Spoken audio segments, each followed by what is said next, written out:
aborder avec vous aujourd'hui le sujet délicat du deuil. Alors, j'ai trouvé que c'était plutôt une bonne période de le faire maintenant. Dans quelques temps, ça va être la Toussaint. Alors, il y a un petit mélange hein, au moment de la Toussaint parce qu'il y a Halloween, que tout le monde suppose être une fête américaine, alors qu'en fait, c'est une ancienne fête celtique Samhain, hein, qui a été exportée aux États-Unis puis quelque peu modifiée. Et puis, il y a eu la fête de tous les saints. Il y a eu tout un amalgame, en fait, entre différentes traditions et à laquelle on a ajouté la fête des défunts. Voilà. Mais c'est vrai que dans nos sociétés, beaucoup de gens se sentent concernés par la Toussaint dans le fait d'aller honorer les morts. Et alors, justement, qu'est-ce que c'est, quoi, honorer les morts et qu'est-ce que c'est que le deuil? On sait très bien qu'il y a des personnes qui disent: «Je ne me remettrai jamais de la perte de telle ou telle personne. Je ne veux pas faire mon deuil». C'est qu'est-ce que ça veut dire faire son deuil? C'est oublier. Alors je voudrais juste, amener je dirais ma petite contribution. Je crois que notre vie, elle est essentiellement faite de deuil. Mais on est toutes et tous des endeuillés et si nous ne l'acceptons pas, mais notre vie va être un enfer. Et si ces deuils étaient l'expérience initiatique nécessaire pour évoluer dans le sens de reconnaître qui sommes-nous vraiment et pourquoi sommes-nous vraiment là. Alors là, j'aborde surtout le deuil de nos êtres chers, mais le deuil, c'est beaucoup plus que ça.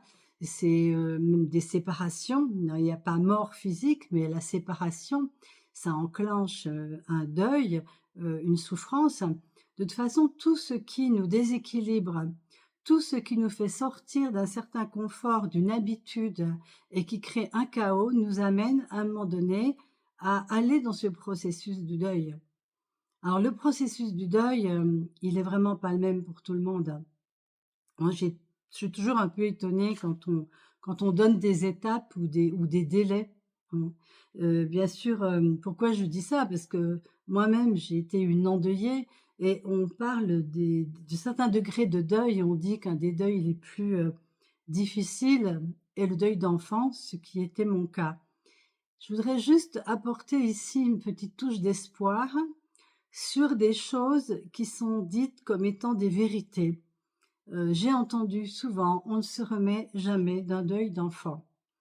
Alors, je ne vais pas parler uniquement de ça, mais je sais qu'il y a beaucoup de parents endeuillés qui ont entendu ça, qui ne s'en remettront pas, que de toute façon le chagrin est toujours là et cetera. Pour avoir fait mon propre cheminement à travers dans cette traversée en fait du deuil, je sais que c'est pas si linéaire que ça et que ce n'est pas tout à fait vrai. D'ailleurs, on ne fait pas son deuil. Je dirais, on se laisse traverser. De toute façon, qu'est-ce qu'on veut faire de plus que de s'abandonner, quoi, au chagrin, à la dévastation? Et ça, c'est inéluctable. Je dirais même si on a la foi d'une autre vie, je veux dire, quand on perd quelqu'un qu'on aime, qu'on avait l'habitude de le prendre dans ses bras, de le chérir, son odeur, mais c'est normal de souffrir. Alors s'il vous plaît, ne dites pas à quelqu'un d'endeuillé, «Il n'aurait pas aimé que tu pleures, il faut que tu te ressaisisses, sois fort» et cetera. Non, ne soyons pas forts quand un deuil arrive.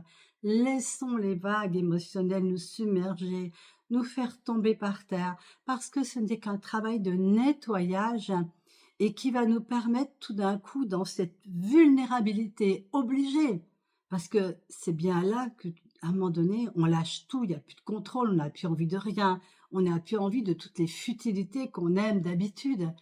C'est-à-dire qu'on est arrivé à l'essentiel. Et dans ce sens, les deuils sont une forme de cadeau initiatique. Regardez même dans les moments où il y a la veillée du mort, bon ça se fait plus beaucoup, mais quand même les familles se réunissent, il y a une profondeur. Il y a une profondeur, tout d'un coup, le sens de la vie. Oui, on est peu de choses. C'est vrai que si j'avais su, j'aurais pris du temps pour aller le voir, lui parler. Et on se rend compte finalement que toutes les choses qui nous paraissaient importantes, finalement, ne sont que des futilités face à la mort. La mort, c'est la chose la plus douloureuse, mais c'est aussi la plus initiatique. Et on est tous égaux là, qu'on soit riche ou pauvre, noir ou blanc, quelles que soient les races. Il y a des morts qui sont plus horribles que d'autres et on le sait bien puisque maintenant on est assaillis par des images télévisées qui ne nous montrent que ça. Ouais. Et en fait, oui, il y a des morts plus cruelles que d'autres, mais à partir du moment où la personne, j'allais dire, a passé de l'autre côté, parce que bien sûr, je vous parle en tant que personne qui a fait un chemin où il n'y a pas de mort finale. Le corps, oui, le corps, c'est clair que le corps, voilà, il s'est terminé. Ouais. Mais quand on a commencé dans notre quotidien, dans notre amour des êtres, à vivre dans la communion sans forcément être toujours collé à eux, cette communion en fait énergétique, vibratoire, beaucoup d'êtres la ressentent après la mort d'un être cher. Et si la mort de nos proches était l'opportunité de réaliser réellement qui nous sommes? Est-ce que nous sommes notre corps, nos pensées, nos émotions? Ou est-ce que nous sommes plus que ça? Ou est-ce que nous sommes une énergie qui ne peut jamais mourir?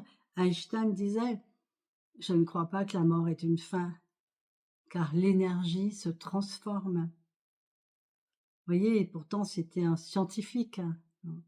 Et j'aime beaucoup la définition, enfin la citation de la mort de Christian Bobin, qui nous a quittés lui aussi. La mort tombe dans la vie comme une pierre dans un étang. D'abord des éclaboussures, affolement dans les buissons, battements d'ailes et fuite en tous sens. Ensuite, grand cercle sur l'eau, de plus en plus large. Enfin, le calme à nouveau, mais pas du tout le même silence qu'auparavant. Un silence, comment dire, assourdissant quand la mort arrive. Qu'elle soit brutale ou qu'elle soit préparée, la douleur de la séparation est toujours là.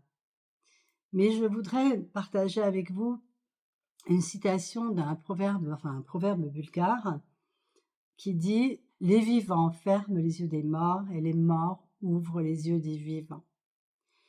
Mon expérience, c'est exactement ça. Dans cette, je dirais, cet chamboulement, cet éboulement de tout, de perte de contrôle totale, à un moment donné, c'est comme si des yeux intérieurs s'étaient ouverts sur un monde invisible que je ne connaissais pas.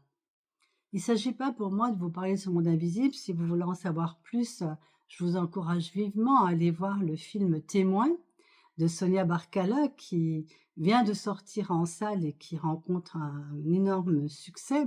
Tout simplement parce que c'est pas du blabla, mais c'est des témoignages de personnes qui ont vécu des morts, vous savez, des morts cliniques et qui témoignent. Vous savez, c'est très, très troublant. C'est très intéressant aussi de s'ouvrir à autre chose. Moi, la première fois que j'ai entendu ça, c'est très cartésienne, donc je croyais rien à toutes ces histoires-là. Mais je suis ouverte aux témoignages des gens. Les gens, quand ils racontent quelque chose qu'ils ont vécu, même si j'ai du mal à imaginer ce que c'est, ça m'intéresse d'entendre. Puis vous entendez une personne, puis vous en entendez d'autres, puis il y a d'autres témoignages. Mais je voudrais surtout aborder ce fait que même si, en ce moment vous êtes en plein dans un deuil, que c'est frais, hein, souvent quand on est là-dedans, on est dans un tunnel noir, c'est-à-dire la vie ne nous intéresse plus. On a l'impression que c'est fini, qu'il y aura plus de joie à l'intérieur de nous, qu'il n'y aura plus de goût à rien. Et je le sais parce que je l'ai vécu, quand on est dedans, on voit pas qu'il y a un bout à ce tunnel.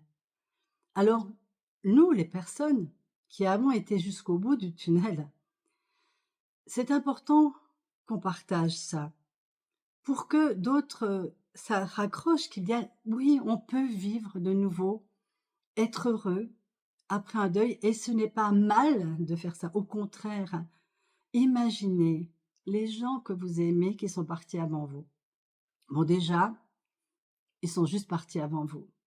C'est-à-dire que se reconnaître ce privilège d'être encore vivant, Mon Dieu, mais c'est vrai que ça peut s'arrêter et moi je vis, mais comme si ça devait durer toujours. À ce moment-là, vous prenez conscience de l'essentiel, de la préciosité de cette vie. Et ça, c'est le cadeau que vous font les personnes qui partent avant vous. C'est-à-dire que vous allez aller vers plus d'essentiel. En tout cas, je vous le souhaite. Je vous le souhaite vraiment. Parce que la vie est souvent gaspillée, parce qu'on n'y voit pas le côté essentiel, unique, que dans quelques secondes, dans une heure, demain, on peut disparaître. Demain, peut-être que je ne serai plus là pour vous parler. Ça, c'est un cadeau immense. La deuxième chose, ces personnes qui sont parties, et si le fait de nous d'avoir le privilège d'être vivants, nous pouvions en faire quelque chose de beau, de lumineux, en leur mémoire, pour honorer cette vivance que nous avons encore, au lieu de que la plupart, pas la plupart, mais beaucoup de personnes se recroquevillent dans quelque chose de noir en n'ayant plus envie de vivre. Mais la vie est un cadeau unique, c'est un miracle. La mort nous fait prendre conscience que c'est un miracle la vie. Regardez la nature nous montre le miracle de la vie et de la mort, surtout dans nos pays où il y a des saisons marquées.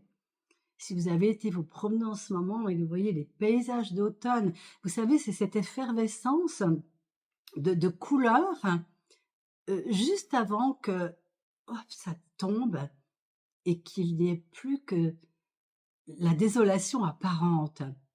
Vous savez, ça me fait penser à ces personnes qui sont vraiment, et on leur a dit qu'il y avait, enfin, on leur a dit, ou on a dit à la famille qu'elles n'avaient plus que quelques instants à vivre.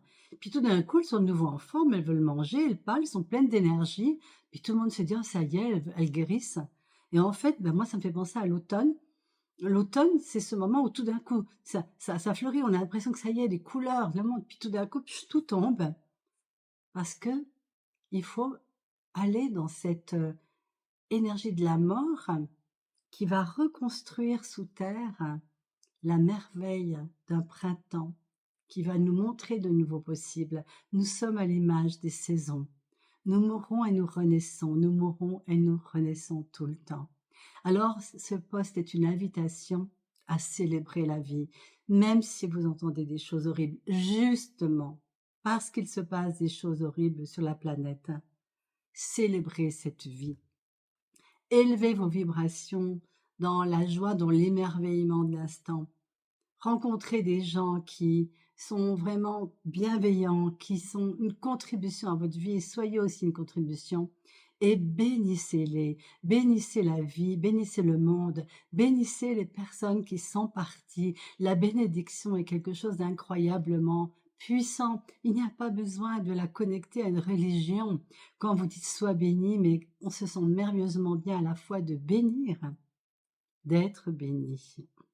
Donc, je voudrais vous inviter dans cette période de la Toussaint à reconnaître les merveilleux moments, la gratitude que vous avez pour ces personnes qui sont parties et aussi peut-être une forme d'engagement à les honorer en étant vivants, incroyablement vivants. Et n'oubliez pas que chaque personne qui est partie, elle réveille en vous l'étincelle de vie. Peut-être qu'il y a des choses que vous n'avez jamais fait et que vous vous dites mais c'est maintenant. Peut-être que aussi il y a des choses qui vous paraissaient essentielles et qui deviennent futiles parce que le temps passe et qu'il y a peut-être des choses plus profondes à explorer. En tout cas, je vous souhaite de traverser ces moments-là avec beaucoup de joie et de lumière. Et sachez que ce week-end de la Toussaint, je propose un atelier en ligne donc du monde entier autour du deuil où chacun pourra exprimer en fait peut-être ses difficultés et de voir comment on peut accompagner ça, comment certains deuils peuvent finalement s'alléger. Alors tous les deuils, hein, pas forcément uniquement les deuils de personnes, d'êtres chers, hein. Je vous ai parlé des deuils symboliques au début. Et le lendemain, le 3 novembre, c'est un petit peu comme le bouclage, mais là, ça sera en présentiel, là où je suis dans la Drôme, mais une journée du pardon, autour du pardon. Car souvent, souvent, nous fermons nos cœurs quand nous souffrons beaucoup. Et quand nous souffrons beaucoup et que nous fermons nos cœurs, nous ne pouvons plus être des êtres totalement vivants, des êtres qui rayonnent. Et le processus du pardon, la traversée du pardon, notamment avec un rituel de pardon l'après-midi, va permettre de récupérer toute votre énergie de vie, de couper les liens qui sont toxiques, pas de lâcher avec les gens que vous aimez. Vous comprenez, quand on a de la tristesse, du chagrin, de la rancœur, on ne peut pas être totalement soi-même, on peut même pas être créatif, on peut plus aimer vraiment.